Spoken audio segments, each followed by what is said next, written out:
Hello, got cut off in the end there. The other book I read, finally got to, is Illuminae. I read it during the summer. I really liked it. And, some of the text is like this. And,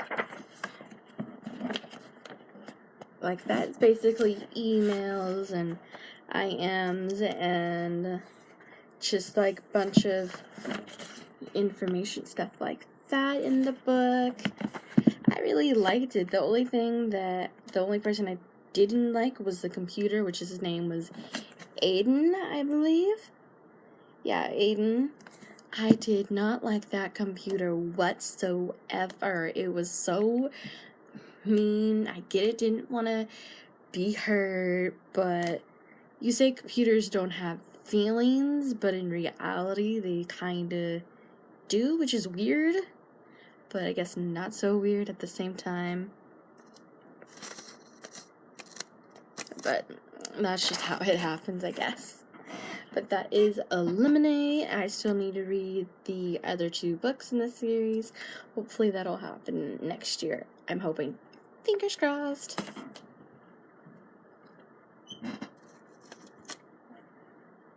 Come on.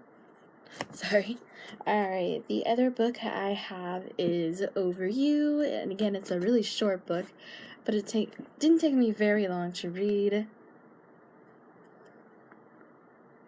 and it was really good, and it was about a girl who didn't really get to have her chance to get over her ex, who was kind of into her, but, for some reason, he, you know how guys have to change their minds, a lot, and that's what happened here. And then after she had her breakup and didn't get a chance to get over it until she ran into him again, and she moved away after the breakup, goodness gracious.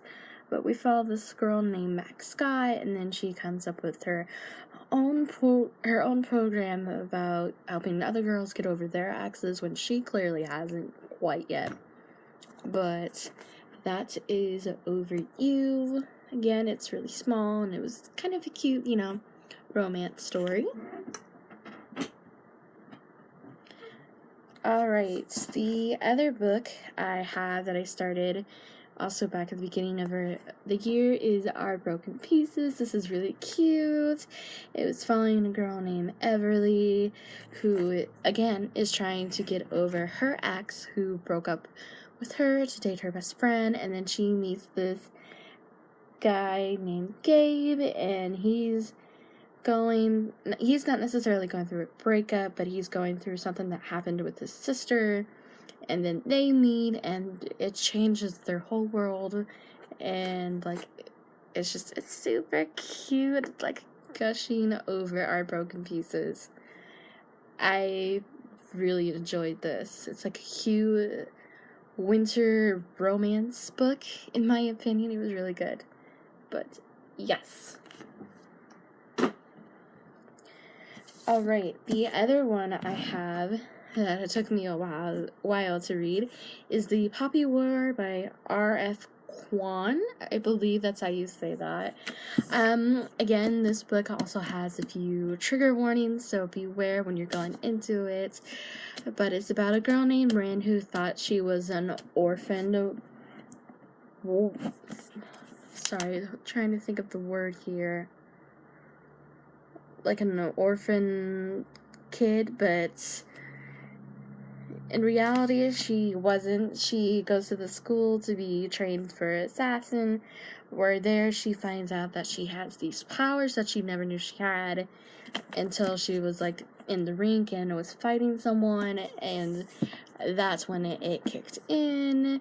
And some people at the beginning, after she found her power, they were scared of her because of the kind of people that she supposedly was a part of. But, oh my gosh, I loved some of the characters in this book. There was ones that I could not stand. It's you just need to go somewhere. But overall, it was really good. I gave it out of 5 out of 5 stars, I believe. But, yes, I loved one of the characters named Kitty, it's either Kitty or Caddy. I think maybe Caddy. He was so witty. I love it. Anyway, that is the Bobby Wola. The next book I got partway through. I need to finish the rest of it, but I really do love this. It is called The Bone Witch. It's about a girl named T who didn't necessarily knew what her powers were until after her brother had died. And she didn't know what she was doing at the time when he died and when she seen him. And she brought him up from his grave. And I didn't get too far into it, but from what I got into it, I really, really liked it. Like I said, it's about a girl named T and following her and her brother throughout the whole thing. And it's really good. Alright, the last book I have, and that I actually did finish, some of my writing on the book kind of wore off, which is kind of sad, but it's just a beautiful cover. Can we talk about it? Like, look at it. Alright. The Wicked Diva is about these 3 sisters who got murdered 2 centuries ago in this small little town. It's kind of like Salem witch trials in a way, but these 3 witches got drowned because of, witchcraft, and they come back every year to take at least 3 boys down to the river to drown them because they got drowned. It's kind of complicated to describe this, but I really enjoyed it when I read it, and that is The Wicked Deep. But yes, I would definitely recommend this one for more of like a Halloween read because it was really good. Alright, sorry that was kind of short and kind of sweet, but that was my part 2 of my favorite books for 2018, and if you're new here, go ahead and hit that subscribe button and hit the notification bell, because you don't want to miss further videos from me, and I will see you guys next time. Okay, bye!